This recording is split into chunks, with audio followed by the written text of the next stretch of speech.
Ramayan episode तीसरा। श्री राम द्वारा तारका वध तथा अहिल्या का उद्धार। तारका वध की कहानी, अहिल्या के उद्धार की कहानी। श्री राम तथा चारों भाइयों की शिक्षा पूर्ण होने के बाद चारों भाई राजमहल में वापस लौट जाते हैं। उसके कुछ ही समय पश्चात महर्षि विश्वामित्र राजा दशरथ के महल में आते हैं तथा राजा दशरथ से कहते हैं कि उन्हें श्री राम चाहिए ताकि उनके यज्ञ की असुरों तथा राक्षसों से रक्षा की जा सके। उन्होंने कहा कि राक्षस हमेशा हमारे यज्ञ में बाधा डालते हैं तथा यज्ञ को पूरा नहीं होने देते। इसलिए हम राम को अपने साथ ले जाना चाहते हैं ताकि वह हमारे यज्ञ की रक्षा कर सके। राक्षसी तारका का वध। श्री राम तथा लक्ष्मण विश्वामित्र के साथ उनके आश्रम में चले जाते हैं, जहाँ पर विश्वामित्र श्री राम को बताते हैं कि एक राक्षसी तारका उनके हर यज्ञ में विघ्न डालती है तथा उनका विनाश करना आवश्यक है। यह माना जाता है कि राक्षसी तारका एक यक्षिणी थी। महापुराण में वर्णित है कि यक्षिणियां स्वयं मां दुर्गा की शक्ति का वंश होती हैं, इसलिए वे बहुत शक्तिशाली होती हैं। इसलिए श्री राम और लक्ष्मण विश्वामित्र के साथ राक्षसी तारका के निवास स्थान पर जाते हैं और उनको लड़काते हैं। लड़का सुनकर राक्षसी तारका बाहर निकलती है और इन पर हमला करने लगती है।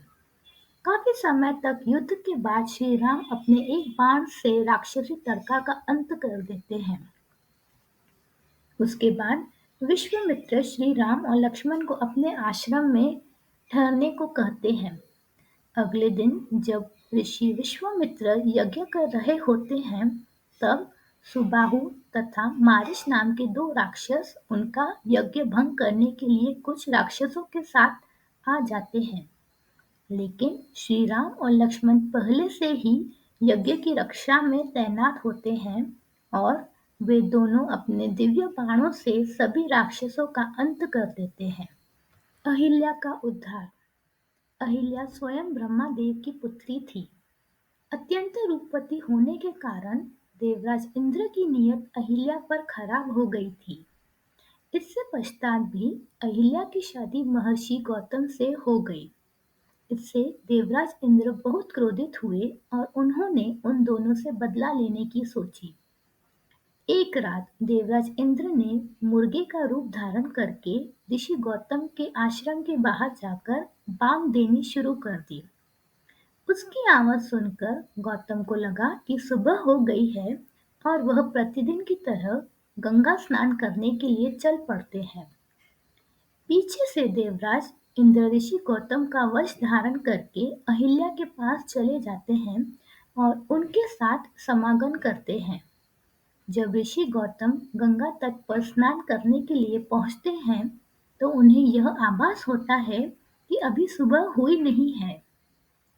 अवश्य ही किसी ने उनके साथ छल किया है, इसलिए वह तुरंत अपने आश्रम की तरफ चल देते हैं। ऋषि गौतम अपने आश्रम पहुंचते हैं तो वह देखते हैं कि उन्हीं के भेष में एक व्यक्ति उनकी कुटिया से निकल रहा है। ऋषि गौतम परम तपस्वी थे, इसलिए वह छल वेश में भी देवराज इंद्र को पहचान लेते हैं और उन्हें कुरूप होने का श्राप देते हैं। यह सुनकर अहिल्या अपनी कुटिया से बाहर निकलती है, तब वह समझ जाती है कि उनके साथ छल हुआ है और अपने पति ऋषि गौतम के पैरों में गिरकर क्षमा मांगने लगती हैं। लेकिन क्रोध से भरे हुए श्री गौतम ने उन्हें क्षमा नहीं किया और तुरंत पत्थर में बदलने का श्राप दे दिया। बार बार मिन्नत करने के बाद ऋषि गौतम को अहिल्या पर दया आ जाती है और वह उनके मुक्ति का मार्ग बताते हैं। जब भगवान विष्णु राम अवतार में पृथ्वी पर आएंगे, तब वह उनके चरणों को स्पर्श करके अपने श्राप से मुक्त हो सकती है। तारका वध के बाद जब महर्षि विश्वामित्र श्री राम और लक्ष्मण के साथ जनकपुरी की तरफ रवाना होते हैं, तब वह ऋषि गौतम के आश्रम से होकर गुजरते हैं। जहाँ पर वह श्री राम को अहिल्या की कहानी बताते हैं। तब श्री राम अपने पैरों से स्पर्श करके पाषाण में परिवर्तित हो चुकी अहिल्या को श्राप मुक्त कर देते हैं और इसी तरह भगवान राम के द्वारा अहिल्या का उद्धार हो जाता है। अगला एपिसोड देखने के लिए चैनल को सब्सक्राइब करें और हाँ, अपने दोस्तों और रिश्तेदारों को शेयर करें। धन्यवाद।